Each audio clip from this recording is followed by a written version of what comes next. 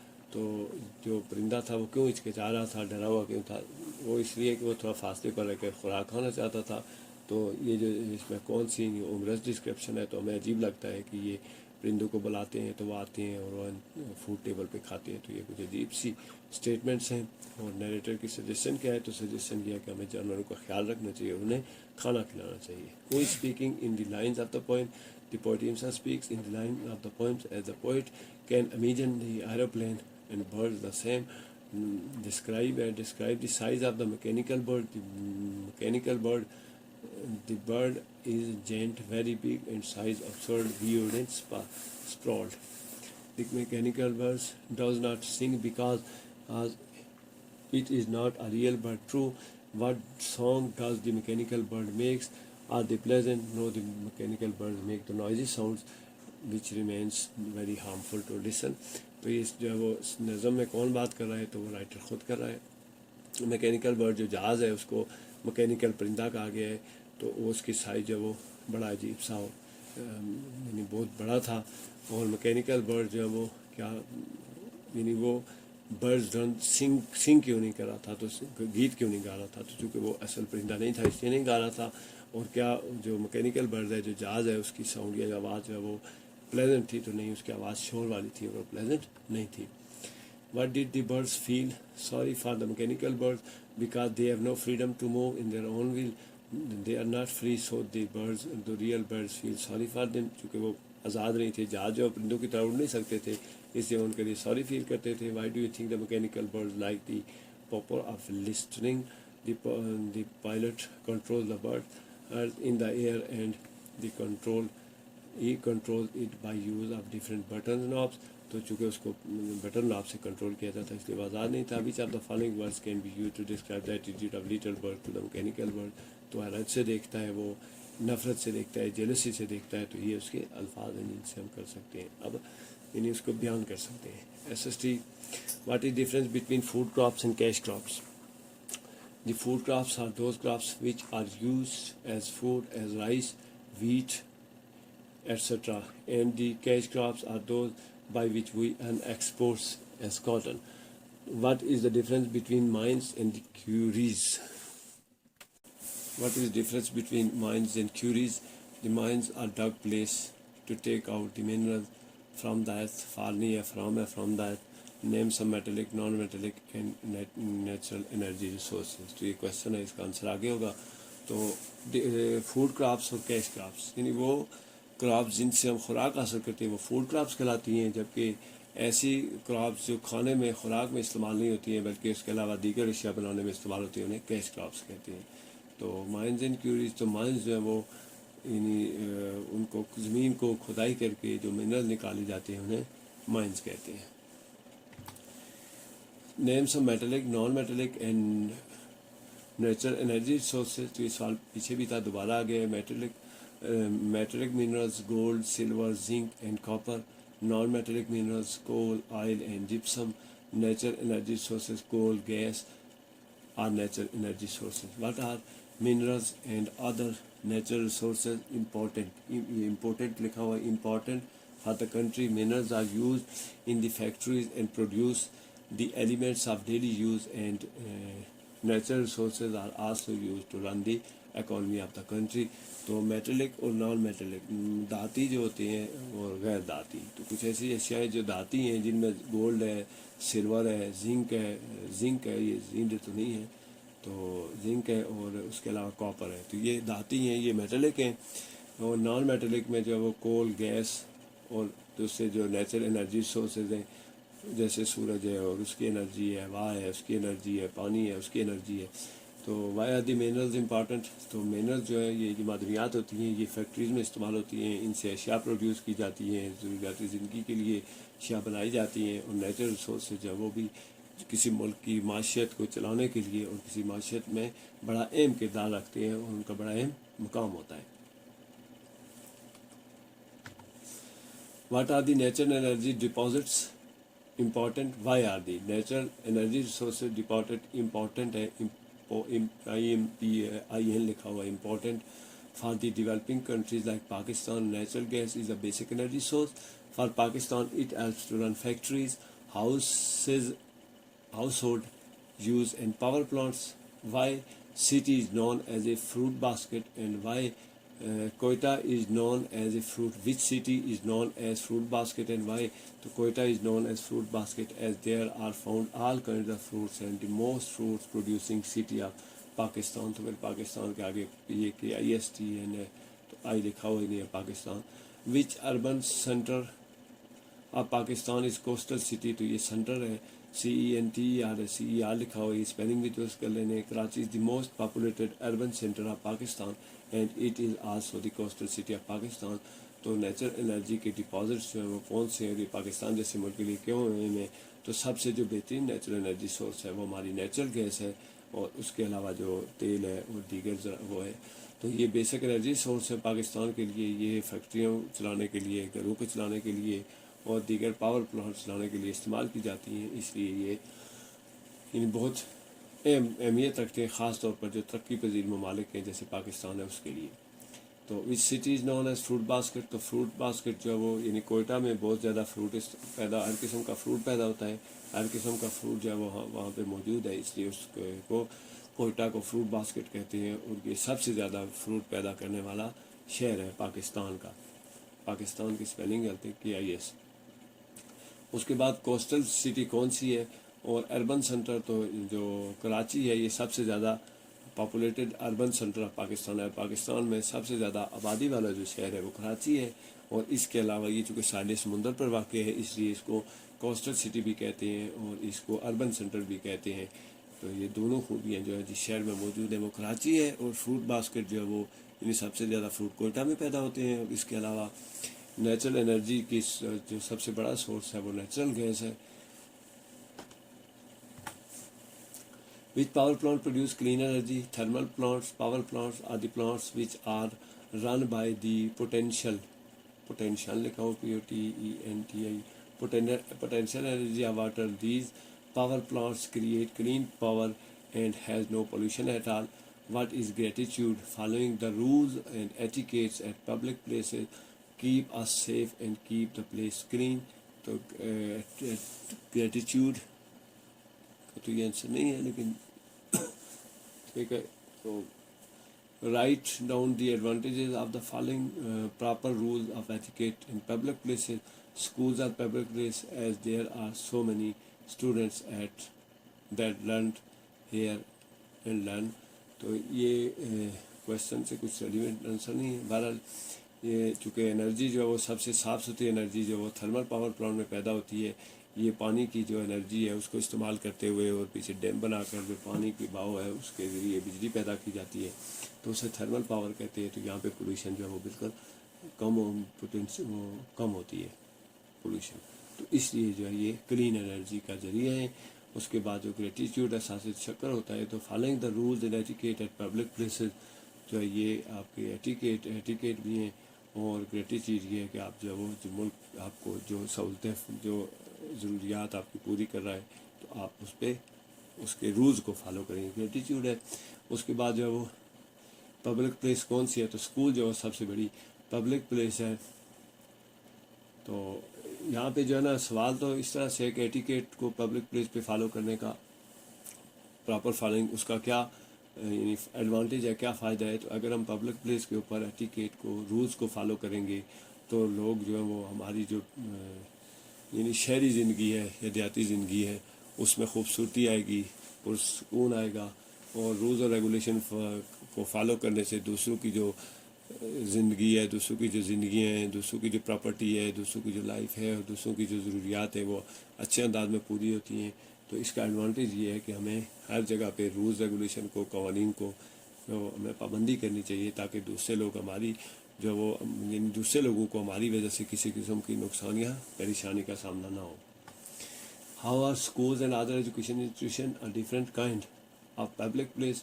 Kind ID لکھا ہوا نہیں ہے. Speak the truth, respect elders, obey the rules, keep the surrounding clean. تو یہ جو پچھلا کویشچن ہے جس میں یہ سوال پوچھا گیا ہے کہ write down the public place there are many students, یہ سوال اس کا ہے. اور اس کا جواب جو ہے وہ اسکول جو ہے اس طرح سے ڈیفرنٹ ہیں کہ یہاں پہ لوگ جو ہے وہ پبلک پلیس ہے اور یہاں پر لوگ اسٹوڈنٹ جو ہے وہ تعلیم حاصل کرتے ہیں, یہ ڈفرینس ہے. اور اب جو ہے وہ how are schools and education, یہ اس کا کویشچن آنسر ہے. اور اس کے جو پہلا کویشچن ہے فالوئنگ دی ایٹیکیٹس, تو right down the advantage of following etiquettes, تو اس کے لیے جو ہے وہ اسپیک دا ٹروتھ, یہ ایٹیکیٹ ہے جو ہمیں فالو کرنے چاہیے. رسپیکٹ دی ایلڈرز, دوسروں کو, obey the rules and keep the surrounding clean, ہمیں اپنے ارد گرد کو صاف رکھنا چاہیے, سچ بولنا چاہیے, بڑوں کی عزت کرنی چاہیے, قوانین کی پابندی کرنی چاہیے. اور یہ ایٹیکیٹ جو ہمارے اندر ہونی چاہیے. Unwillingness to cooperate, arguing and breaking rules why are consider bad behaviours. تو انولنگنیس یعنی ولنگ ہو کے اپنی مرضی سے نہیں بلکہ اپنی مرضی سے جو ہے نا ولنگلی کام کرنا جو ہے وہ اگر وہ آپ میں خوبی نہیں ہے کوآپریٹ کرنے کے لیے کسی معاملے میں, اور بحث و مباحثہ کرنا, لڑائی جھگڑا کرنا, رول کو توڑنا, تو اس کو برے بیہیویئر کیوں سمجھا جاتا ہے؟ Because these creates a disturbance and uneasiness among the people. تو ان کی وجہ سے لوگوں میں ڈسٹربینس پیدا ہوتی ہے اور لوگوں میں جو وہ ان ایزینس پیدا ہوتی ہے, لوگ اس سے ڈسٹرب ہوتے ہیں. تو اس وجہ سے یہ بیڈ بیہیویئر جو وہ تصور کیے جاتے ہیں. What is team and what does it do? Team is a collection of people having same interest, they all take part in the activity with the same aim and objective. تو team کیا ہوتی ہے؟ جب کچھ لوگوں کے خاص ایک جیسے انٹرسٹ ہوں, ایک جیسے انداز میں وہ کام کریں, ان کا ایک ہی مقصد ہو, ان کا ایک ہی آبجیکٹیو ہو, ان کا ایک ہی جو ہے وہ کسی مثال کے طور پر اگر آپ ہاکی کی ٹیم لے رہے ہیں تو وہاں پہ جو ہے ہاکی کھیلنا ان کا مقصد ہوتا ہے, ان کا آبجیکٹیو کھیل کے جیتنا ہوتا ہے. اسی طرح سے جو ہے وہ مختلف جگہ پہ جو ٹیمیں بنائی جاتی ہیں تو وہ سارے جو ہے وہ یہ کہلاتے ہیں اس یعنی ٹیم, اسے ٹیم کہتے ہیں. تو ٹیم وہ ہوتی ہے جہاں پہ ایک طرح کی ایکٹیویٹیز اور ایک طرح کے آبجیکٹیو ہوتی ہیں. ٹھیک, تو یہ جو انولنگنیس ہے, آرگیونگ ہے, تو اس سے ڈسٹربینس پیدا ہوتی ہے, ہمیں اس سے بچنا چاہیے. تو ہمیں سچ بولنا چاہیے, اور اس یہ ہمیں بہت اچھے اچھے لیسن ہیں جو ہمیں فالو کرنے چاہیے. تو ہمیں چاہیے کہ ہم ان کو what is the qualities of team member. تو جو ٹیم ممبر ہے اس کی کیا کوالٹیز ہیں، اس کی کیا خوبیاں ہیں. تو کسی بھی ٹیم ممبر کو جو ہے وہ آنیسٹ ہونا چاہیے، ہارڈ ورکنگ ہونا چاہیے، آلویز وننگ ہونا چاہیے. They should have patience and tolerance. تو اس میں تحمل ہونا چاہیے اور برداشت ہونی چاہیے. تو آنیسٹ ہونا، امانت سچا ہونا، محنتی ہونا اور ہمیشہ وننگ ہونا کسی کام کو کرنے کے لیے، یہ کسی بھی انسان کی جو ہے خوبیاں ہیں. What should do as a team member. ہمیں ٹیم کے ممبر کے طور پر کیا کرنا چاہیے؟ تو ہمیں ٹیم کے ممبر کے طور پر جو ہے ٹیم ہے اس میں ہمیں ایک دوسرے کی رسپیکٹ کرنی چاہیے اور رولز کو اور اپنے لیڈر کو اوبے کرنا چاہیے. ایک دوسرے کو پیار اور محبت سے پیش آنا چاہیے اور ایک دوسرے کے ساتھ اچھا سلوک کرنا چاہیے. What is national anthem. تو قومی ترانہ کیا ہے؟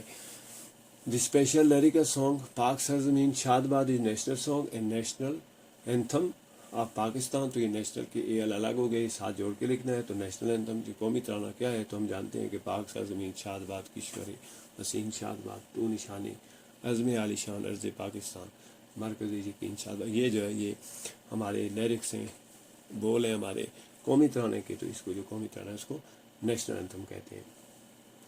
نیم the composer and writer of the national anthem of Pakistan. تو نیشنل اینتھم جو ہے وہ کس نے لکھا ہے، اس کا کمپوزر کون ہے اور اس کا رائٹر کون ہے؟ The national anthem of Pakistan was compose by Ahmed G 1950. تو 1950 میں جو ہے وہ نیشنل اینتھم لکھا گیا تھا. تو اس کے کمپوزر اور رائٹر جو نیشنل اینتھم کے ان کے نام پوچھے گئے ہیں. Is in what year did Pakistan formally adopted its anthem. تو ہمارا جو قومی ترانہ ہے وہ کون سا سن ہے جس میں پاکستان نے اپنا قومی ترانہ ترتیب دیا تھا اور اس کو جو بطور قومی ترانہ شامل کیا گیا تھا؟ The national anthem of Pakistan formally adopted as national anthem in 1954. تو 1947 میں پاکستان بنا تھا اور 1954 میں جو ہے وہ قومی ترانہ جو ہے وہ ہمارا اس کو بطور قومی ترانہ پاک سرزمین شاد باد کو بطور قومی ترانہ اپنایا گیا. What language is used in the lyric of our national anthem. تو ہمارا جو نیشنل اینتھم ہے اس میں کس قسم کی زبان، کون سی زبان استعمال ہوئی ہے؟ The national anthem of Pakistan the most word of the world are used from Persian. تو اس میں زیادہ تر جو الفاظ ہیں وہ فارسی زبان کے ہیں. تو اس طرح سے جو وہ پاکستان کا جو قومی ترانہ ہے وہ 1954 میں بطور قومی ترانہ جو ہے وہ اس کو اپنایا گیا. اور نیشنل اینتھم کی جو لیرکس ہیں وہ پاکستان کی جو نا نیشنل اینتھم کے جو ورڈز ہیں اس میں زیادہ تر الفاظ جو ہے فارسی کے ہیں. تو یہ چند چیزیں تھیں جو ان کو اپنے ذہن میں رکھتے ہوئے ان کو اچھے انداز میں پڑھنا. Describe science fifth. Describe 3 parts of earth. The earth is divided into 3 parts. Number 1, crust, thin, solid, and outer part. Number 2, mantle, a thick layer of rocks below. And number 3, core, central part of the earth. Illustrate and label the diagram showing a structure. There are many sources of water on earth. Some of them are ocean, rivers and streams. Standing water and groundwater below the earth layer. تو یہاں پر زمین کی جو structure ہے اس کے بارے میں کچھ بتایا جا رہا ہے. تو سب سے پہلے زمین کو 3 حصوں میں تقسیم کیا جاتا ہے، یعنی ان کی اس کی 3 لیئر ہیں، 3 پارٹس ہیں. سب سے اوپری لیئر جو ہے کرسٹ کہلاتی ہے اور یہ تھن، سالڈ اینڈ آؤٹر پارٹ سب سے اوپری تہ جس پر ہم رہتے ہیں، جہاں پر پودے اگتے ہیں، جہاں پر فصلیں کاشت کی جاتی ہیں. اس لیئر کو یہ پتلی تہ ہے، زمین کی سب سے پتلی تہ ہے اور یہ سالڈ ہے. تو اس کو کرسٹ کہتے ہیں. اب اس کے بعد جب کرسٹ ختم ہوتی ہے تو وہاں سے دوسری لیئر شروع ہو جاتی ہے جس میں چٹانیں ہیں اس کے نیچے. تو یہ تھک لیئر ہے، یعنی اس سے تھوڑا موٹی تہ ہے کرسٹ سے. اس میں راکس ہیں اور دیگر چٹانیں ہیں. پھر تیسری جو سب سے اندر والی تہ ہے وہ کرسٹ کہلاتی ہے، کور کہلاتی ہے. یہ سینٹرل پارٹ آف ارتھ ہے اور سینٹرل پارٹ آف ارتھ ہم جانتے ہیں کہ اس میں مختلف قسم کے معدنیات جیسے تیل، گیس اور دیگر پگھلے ہوئے مادے جو ہیں وہ موجود ہیں. اور اسے میگما بھی کہتے ہیں. اس کے علاوہ یہاں پہ جو ہے وہ یعنی گیسیں اور تیل اور یہ ساری چیزیں جو ہے وہ مکس ہیں. یہ پگھلی حالت میں یہاں پہ اس تہہ میں موجود ہیں. اس کے بعد جو زمین کے پانی ہے وہ زمین پر جو سورسز آف واٹر ہیں تو ان میں سب سے جو بڑا ذریعہ ہے وہ اوشنز ہیں جن میں زمین کا سب سے زیادہ پانی موجود ہے. اس کے بعد اس میں ریور اور سٹریمز آتی ہیں. سٹریمز نہیں ہے، یہ سٹریمز ہے، STREAMS سٹریمز، جن میں نالے وغیرہ ہیں. اور پھر اسٹینڈنگ واٹر ہے جیسے لیکس وغیرہ ہیں. اور اس کے بعد گراؤنڈ بلو دا ارتھ لیئر جو ہے وہ نیچے زمین میں پانی موجود ہے. تو وہ پانی جو ہم پینے کے لیے جو زمین زیر زمین پانی ہے وہ استعمال کیا جاتا ہے. اسے میٹھا پانی بھی کہتے ہیں. Describe the different source of water with example. تو the main source of water is رین.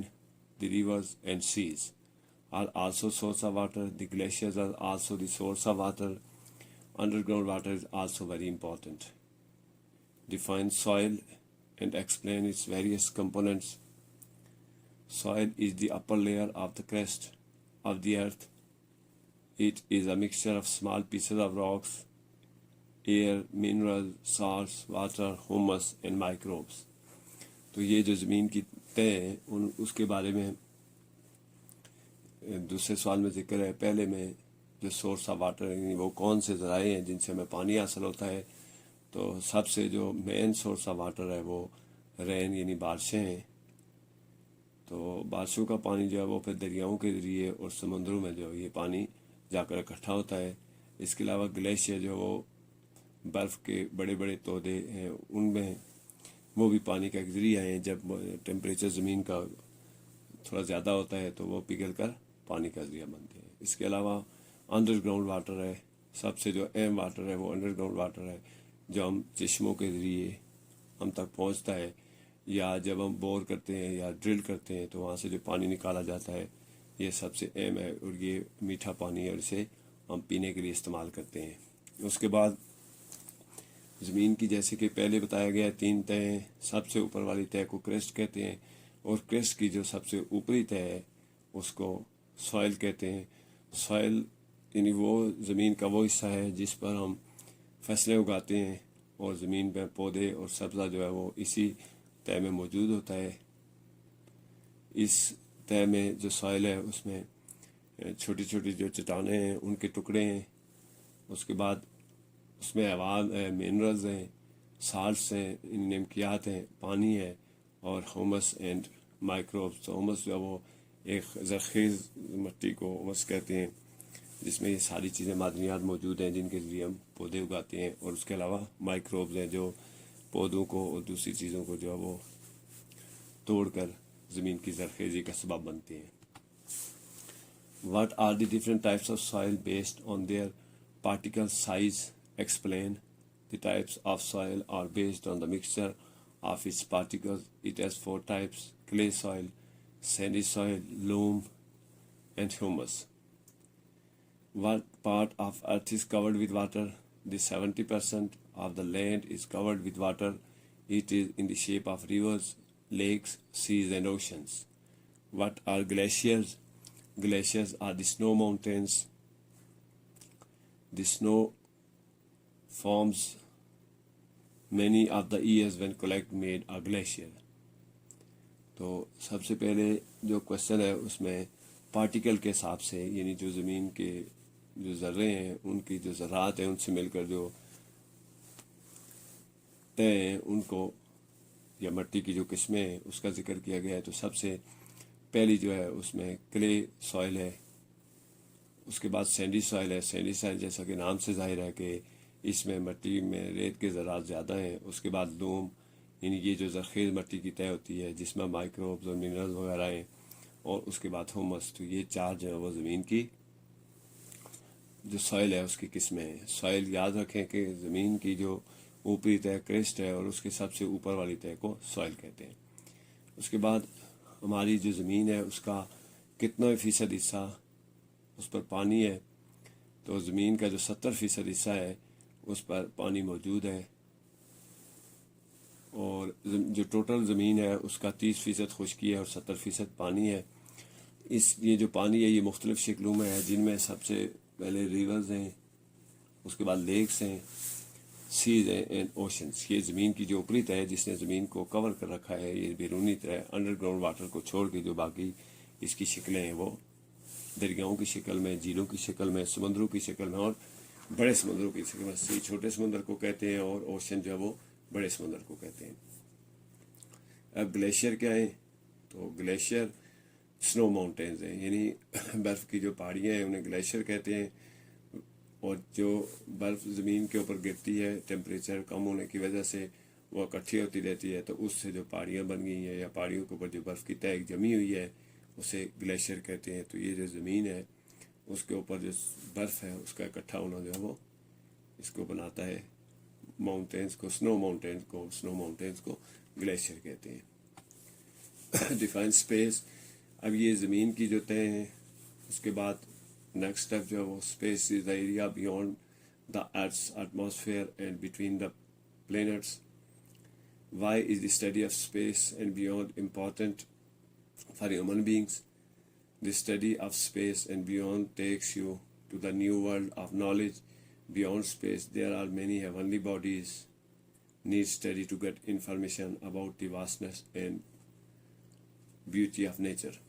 تو اب زمین کی جو تہ ہیں اس کے بعد جو نیکسٹ کویشچن ہے یا نیکسٹ جو ہمارے ذہن میں آتا ہے وہ زمین کے اوپر جو سوائل سے اوپر گیسوں کا اور ہواؤں کا جو مجموعہ ہے اسے ایٹماسفیئر کہتے ہیں، اور ایٹماسفیئر ایک خاص لیمٹ تک جا کے تو یہ جو گیسیں ہیں جو آکسیجن، کاربن ڈائی آکسائڈ اور دیگر نائٹروجن، ہائیڈروجن وغیرہ ہیں، یہ جہاں پر ختم ہو جاتی ہیں وہاں پر ایک ایسا حصہ شروع ہو جاتا ہے جس میں یہ گیسیں موجود نہیں ہیں، تو اسے خلا کہتے ہیں، اسپیس کہتے ہیں۔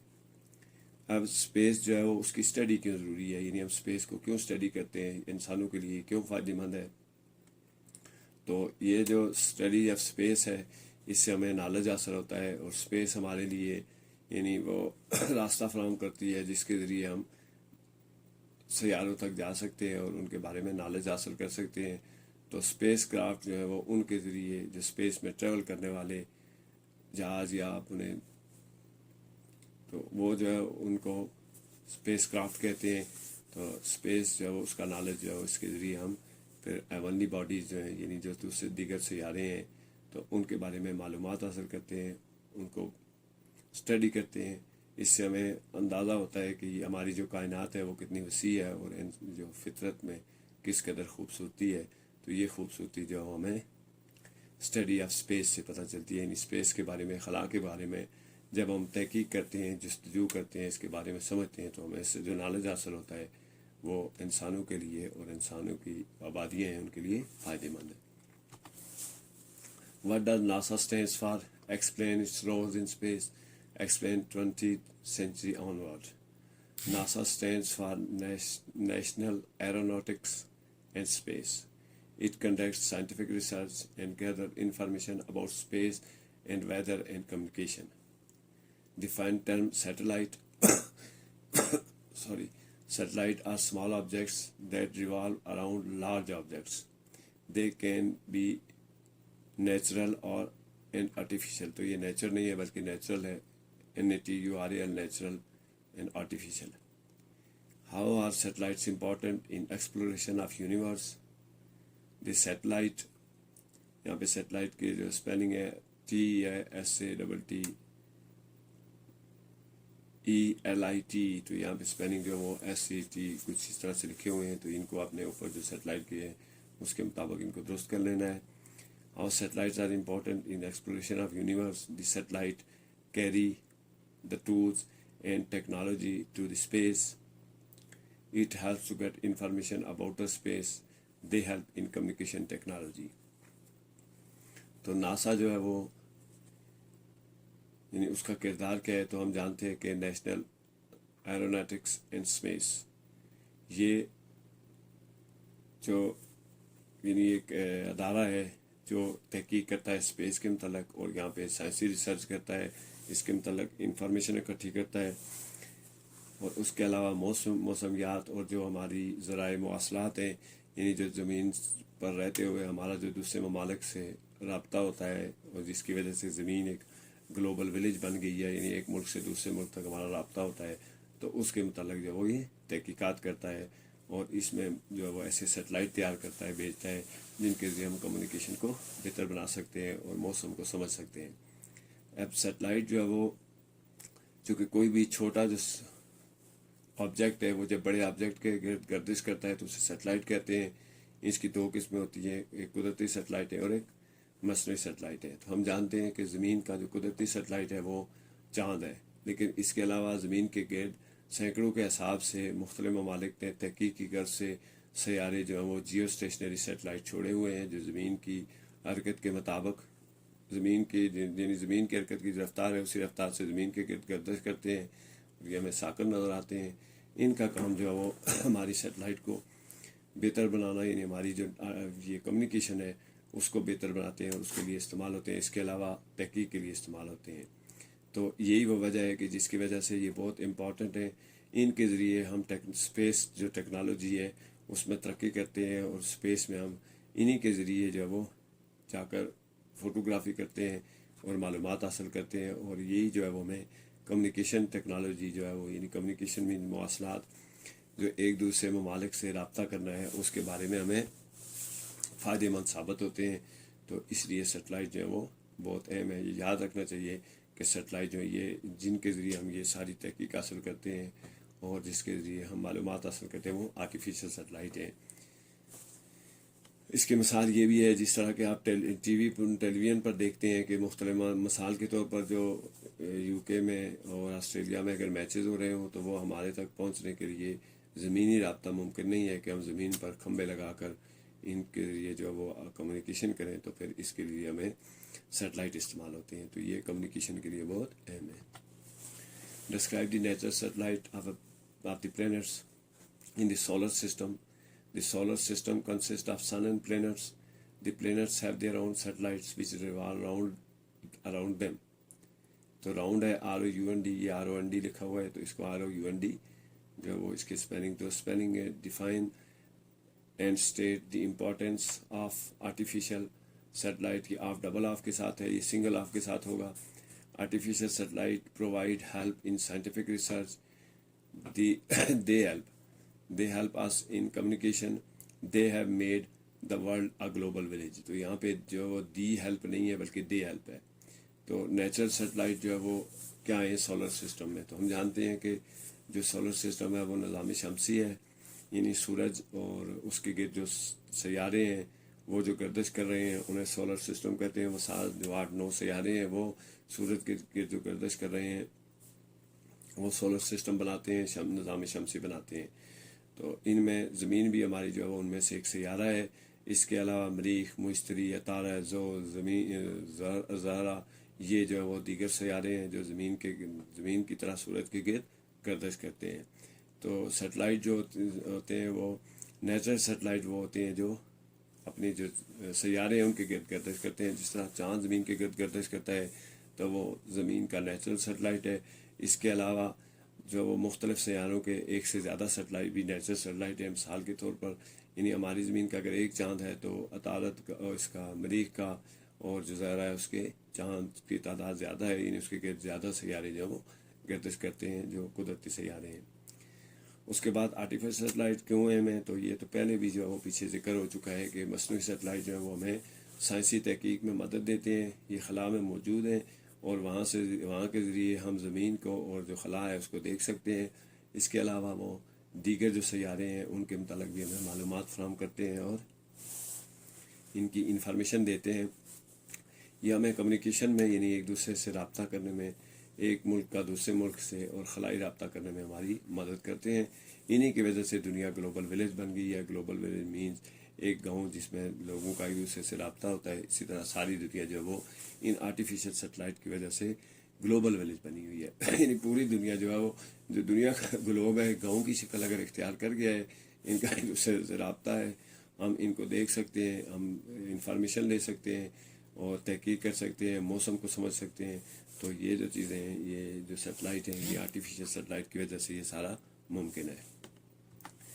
What are geostationary satellites? The geostationary satellites are artificial satellites. They move around the earth with the same speed of earth and look stationary. That's why they are called geostationary satellite. What are weather satellites? The weather satellites are the satellites that provide us information about the weather and its changes all around the world.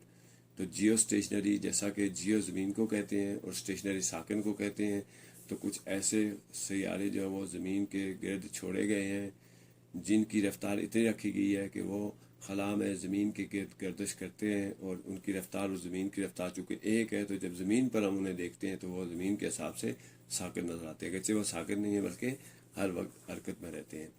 تو یہ جو زمین کی وجہ سے وہ ہمیں ساکن نظر آتے ہیں یعنی زمین پر, تو انہیں جیو اسٹیشنری کہتی ہیں. تو ایسے سیارے جو زمین کی رفتار سے زمین کے گرد گردش کرتے ہیں لیکن ہمیں ٹھہرے ہوئے نظر آتے ہیں, وہ جیو اسٹیشنری کہلاتے ہیں.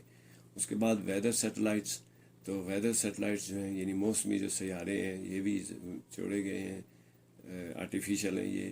تو ان کے ذریعے ہم پھر موسموں کے بارے میں پیش گوئی کرتے ہیں, موسموں کے بارے میں اسٹڈی کرتے ہیں اور ان کے بارے میں معلومات حاصل کرتے ہیں, اور پھر پوری دنیا میں جو موسم بنتے ہیں, تبدیل ہوتے ہیں, یا موسمی جو اثرات ہیں ان کو اسٹڈی کرنے کے لیے جو سیٹلائٹ چھوڑے گئے ہیں, خلا میں موجود ہیں, انہیں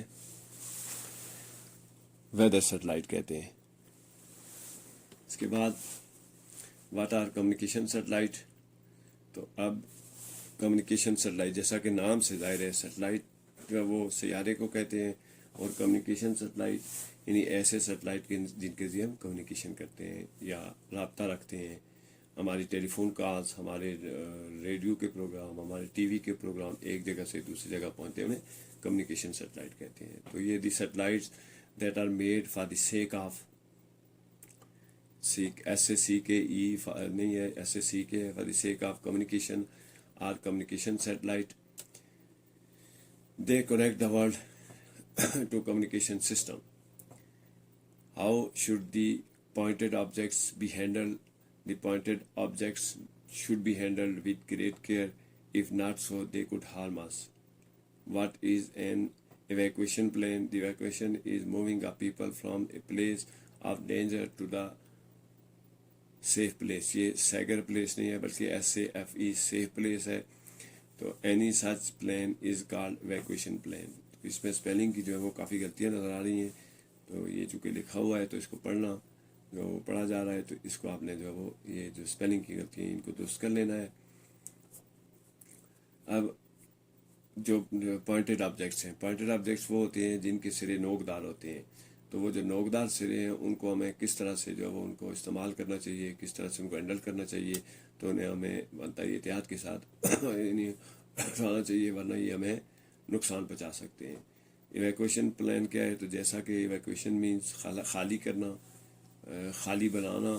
تو لوگوں کا یعنی کچھ ایسے مثال کے طور پر کسی علاقے میں زلزلے کا خطرہ ہے یا سیلاب کا خطرہ ہے, تو اس کی وجہ سے ہم لوگوں کو جب ایک جگہ سے اٹھا کر سیف پلیس پر لے جاتے ہیں. مثال کے طور پر سیلاب کی صورت میں نشیبی علاقوں سے لوگوں کو بلند مقامات پر بھیجا جاتا ہے. تو وہ جو لوگوں کو یعنی نشیبی علاقے ہیں تو وہاں سے ان کو بلند مقامات پر بھیجنا جو ہے وہ ایویکویشن پلان کہلاتا ہے. یعنی یہ جو منصوبہ بندی اس کے لیے کی جاتی ہے کہ کیسی صورت میں ہم نے اور کن کن حالات میں ہم نے جو لوگوں کو ہے وہ سیف پلیس پہ منتقل کرنا ہے, تو وہ ایویکویشن پلان کہلاتا ہے. یعنی اسے ایویکویشن پلان کہتے ہیں. ایویکویشن مینس خالی کرنا, لوگوں کو محفوظ مقامات پر منتقل کرنا, جو خطرے والے علاقے ان کو خالی کرنا. What is a plumb line used for. Plumb line جو ہے وہ کس لیے استعمال ہوتی ہے؟ It is waste suspended with a string. Plumb line is used to install the flag poles vertically. What is the advantage of using LED lights? LED lights are made of light emitting diode. They are used as lights. They are energy saving technology based. تو TECH technology ہے, تو TECH لکھا ہوا ہے تو اس کو TECHNOLOGY لکھا جائے. What is a spirit level? Spirit level is glass tube filled with spirit. they are used to tell that surface is perfectly straight. تو یہاں پہ 3 چیزوں کا جو ذکر کیا گیا ہے جو سائنسی کے حوالے سے بڑی اہمیت رکھتی ہیں. پلوم لائن جو ہے وہ ایک رسی یا ڈوری کے ساتھ بندھا ہوا ایک ویٹ ہوتا ہے. تو اسے مستریوں کی زبان میں سال بھی کہتے ہیں. جو آپ نے دیکھا ہوگا کہ جب وہ اس کو دروازہ یا کھڑکی یا دیوار کی جو سیدھائی یعنی بالکل جو ہے وہ اس کی عموداً چیک کرتے ہیں کہ زمین دیوار بالکل سیدھی نیچے سے اوپر کی طرف جا رہی ہے, تو اس کے لیے جو آلہ استعمال ہوتا ہے اسے پلم لائن کہتے ہیں. تو یہ جو ورٹیکلی جو پول لگانے ہوتے ہیں یا فلیگ لگانے ہوتے ہیں یا دیواریں بنانی ہوتی ہیں بلڈنگز کو, جو ورٹیکلی اسٹریٹ کرنا ہوتا ہے تو اس کے لیے وہ پلم لائن استعمال ہوتی ہے. اب LED لائٹ بڑی اہم ایجاد ہے سائنس کی. ہم جانتے ہیں کہ پہلے جو ہے وہ جو روشنی کے لیے پہلے بلب تھے ان میں انرجی زیادہ خرچ ہوتی تھی. اس کی جو ٹیکنالوجی ہے اس میں استعمال ہونے والے ایلیمنٹ کو ریپلیس کرنے کے لیے پھر لائٹ ایمیٹنگ ڈائیوڈ, یہ جو ہے وہ LED کا جو پورا نام ہے یہ لائٹ ایمیٹنگ ڈائیوڈ ہے, تو اس سے LED بنتا ہے. تو یہ نئی ٹیکنالوجی جو ہے وہ لائی گئی تھی انرجی کو سیو کرنے کے لیے اور اس کی کنزمپشن کو کم کرنے کے لیے, اس کے خرچ کو کم کرنے کے لیے. تو یہ بطور لائٹ استعمال ہوتے ہیں اور یہ جو وہ انرجی سیونگ ٹیکنالوجی ہے جس سے ہم بجلی کی اور انرجی کی بچت کر سکتے ہیں. اب پلم لائن کے ساتھ ایک اور اسپرٹ لیول ہوتا ہے, اور اسپرٹ لیول جو گلاس ٹیوب فلڈ وچ اسپرٹ ہوتی ہے, یعنی ایک گلاس جو شیشے کا ایک چھوٹی سی ٹیوب ہوتی ہے اس میں اسپرٹ بھرا ہوتا ہے. تو یہ ہمیں بتاتی ہے کہ کون سی سطح جو ہے وہ زمین کی وہ بالکل سیدھی ہے. تو لیول کرنے کے لیے استعمال ہوتا ہے. اسے جو مستری یا ان کی زبان میں لیول بھی کہتے ہیں. جو آپ نے دیکھا ہوگا کہ ایک لکڑی کا یا کسی لوہے کا یا بنا ہوتا ہے اس میں چھوٹی چھوٹی لوہے کی جو شیشے کی ٹیوب ہوتی ہیں اور ان میں پانی کی شکل میں اسپرٹ بھرا ہوا ہوتا ہے. تو یہ جو ہے وہ لیول جو ہوتا ہے جس کے ذریعے ہم لیول چیک کرتے ہیں کسی چیز کا, زمین کا یا کسی دیگر سطحوں کا, تو اسے اسپرٹ لیول کہتے ہیں, اور وہ اس جو سیدھائی ہے اس کو چیک کرنے کے لیے استعمال ہوتا ہے. اس کے بعد انگلش ہے کلاس 5. تو the children know that they should eat home made, یہ موم میڈ لکھا ہوا ہے یا ہوم ہے HOME home made food, but they still like fast food. Why? The children like fast food as it is more tasty, it is easy to take, it is ready made and eat it. It has less benefits but still it is a tasty and like all over the world. تو یہاں پہ یہ جو question ہے کہ لوگ بچوں کو پتہ ہے کہ جو گھر کی بنی ہوئی چیزیں ہوتی ہیں ہوم میڈ وہ زیادہ فائدہ مند ہے, اس کے باوجود وہ فاسٹ فوڈ کو کیوں پسند کرتے ہیں. تو فاسٹ فوڈ جو آپ نے دیکھا ہوگا برگر وغیرہ یا دیگر جو ہیں جو اشیاء بنی ہوتی ہیں جو بازار میں ہمیں ملتی ہیں اور جنہیں ہم لے کر یعنی ان کو کوک کرنے کے لیے پکانے کے لیے ہمیں محنت نہیں کرنی پڑتی ہے, اور ان کا ذائقہ بھی جو ہے وہ یعنی ہمارے مزاج کے مطابق جس طرح کی ہمیں چیز چاہیے ہوتی ہے, مثلاً زیادہ جو ہے وہ اگر مرچ مسالے والی چیز چاہیے یا کم, تو اس کے مطابق جو ٹیسٹ ہوتا ہے ان کا بنایا جاتا ہے. یہ چونکہ بنے بنائے ہوتے ہیں ان پہ ہمیں محنت نہیں کرنی پڑتی ہے اور ان کو ہم لے کر فوری طور پر کھا سکتے ہیں, تو انہیں جو ہے یہ اس لیے پسند کیے جاتے ہیں. ان کا فائدہ اگرچہ کم ہے لیکن یہ ذائقے دار ہوتے ہیں تو پوری دنیا میں پسند کیے جاتے ہیں. Why is home made food is better than fast food. Give example. Home made food is better with clean material. It is clean and healthy. It has more nutrients and than fast food. It is prepared keeping in mind the health measures. تو اب جو home made ہے وہ fast food سے کیوں بہتر ہے؟ گھر کی بنی ہوئی چیزیں, گھر کے پکے ہوئے کھانے, فاسٹ فوڈ جو ہے یہ بازاروں میں بننے والے کھانے جو ہیں ان سے کیوں بہتر ہوتے ہیں؟ تو اس کی وجہ یہ ہے کہ یہ صاف ستھرے بنائے جاتے ہیں. ہمیں جو فاسٹ فوڈ ہوتے ہیں ان میں ہمیں کوئی اندازہ نہیں ہے کہ وہ کس طرح کے مٹیریل سے بنائے گئے ہیں. اس کے علاوہ یہ صاف اور صحت مند ہوتے ہیں. اس میں زیادہ جو ہے وہ یعنی غذائیت زیادہ ہوتی ہے تو فاسٹ فوڈ کی نسبت. اور اس کے علاوہ جب ان کو تیار کیا جاتا ہے تو پھر ہیلتھ میئرز کو مینس یعنی ایسی جو احتیاطی تدابیر ہوتی ہیں جو سامنے رکھ کر یہ بنائے جاتے ہیں, وہ کیپنگ دا ہیلتھ میئرز, ان کو یعنی ہیلتھ میئرز کو ذہن میں رکھتے ہوئے جو تیار کیے جاتے ہیں وہ ہوم میڈ ہوتے ہیں, اس لیے یہ زیادہ فائدہ مند اور زیادہ اچھے ہوتے ہیں. How is a lot of food wasted at wedding and restaurants. یہ سیڈنگ نہیں ہے, ویڈنگ ہے. ڈبلیو کی اسپیلنگ کے ساتھ WEDDING ویڈنگ شادیوں کو کہتے ہیں. اور restaurants. A lot of food is put in plates to eat but most of it left there. which is spoiled by throwing away in the time of dishwashing. Why did a boy give up the schooling in the first place? He was black. The blacks were treated inhumanly on that time. It was difficult for him to read and write, so he left. تو یہاں پہ جو ہے وہ یعنی شادیوں پر اور جو شادی بیاہ اور اس کی دیگر جو تقریبات ہیں ان میں کھانے بڑی مقدار میں ضائع ہوتے ہیں. تو جیسے پہلے بتائیے یہ ویڈنگ ہے, سیڈنگ نہیں ہے, ڈبلیو سے لکھا جائے گا. تو ہوٹلوں میں بہت سا کھانا ضائع ہوتا ہے. ٹھیک ہے, کیسے ضائع ہوتا ہے؟ تو ہم دیکھتے ہیں کہ شادیوں پہ جائیں یا ہوٹلوں میں جائیں تو کھانا جو ہے وہ زیادہ مقدار میں پلیٹ میں ڈال دیا جاتا ہے کھانے کے لیے, لیکن وہ اس میں سے زیادہ تر مقدار میں چھوڑ دیا جاتا ہے.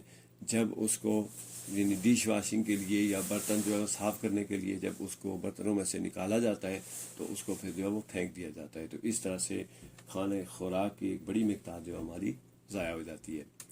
اب یہاں پہ جو ہے وہ اسکولنگ, اب اسکولنگ ہے SCHOOLING ہے, لیکن یہاں پہ ONG لکھا ہوا اسکول ہوں تو یہ اسکولنگ ہے ان دی فرسٹ پلیس. تو پہلی جو جگہ ہے یہاں پہ یعنی پہلی دفعہ اس لڑکے نے اسکول کیوں چھوڑ دیا تھا. اسکول جانے کو کہتے ہیں, اسکول کی جو پڑھنے کی ڈیوریشن ہوتی ہے اسکول ایج اسکولنگ کہتے ہیں, یا اسکول جانا اور وہاں پہ تعلیم حاصل کرنے کو اسکولنگ کہتے ہیں. تو پہلی جو وجہ ہے کیا تھی, یعنی پہلی دفعہ اس نے کیوں چھوڑ دیا تھا. تو ہم جانتے ہیں کہ ایک وقت ایسا تھا جو دنیا میں نا بڑی تفریق تھی بلیک اینڈ وائٹ کے درمیان میں. تو اس کو جو اس وجہ سے وہ چونکہ اس کا رنگ کالا وہ کالا تھا اور اس کو جو وہ جو ٹریٹ کیا جاتا تھا ان کو انسانوں کی طرح نہیں بلکہ غیر انسانی ان کے ساتھ سلوک کیا جاتا تھا. تو اس کے لیے پھر اپنی تعلیم جاری رکھنا مشکل تھا, اس لیے اس نے اسکول چھوڑ دیا تھا. تو ہم جانتے ہیں کہ ہمارا مذہب جو ہمیں بڑی اچھی تعلیم دیتا ہے. نبی صلی اللہ علیہ وسلم نے فرمایا تھا کہ کسی گورے کو کالے پر, کسی کالے کو گورے پر کوئی جو وہ فوقیت حاصل نہیں ہے. جو فوقیت کی بنیاد ہے وہ انسان کے اعمال ہیں, انسان کی اچھائیاں ہیں, اس کا تقویٰ ہے. تو یہ جو ہے ہمیں یہاں پہ یہ تفریق نظر آتی ہے کہ جو بلیک تھے ان کو ٹریٹ صحیح نہیں کیا جاتا تھا, اس لیے پھر اس بچے نے اسکول چھوڑ دیا تھا. What might have happened to boy if he had not learned to read books?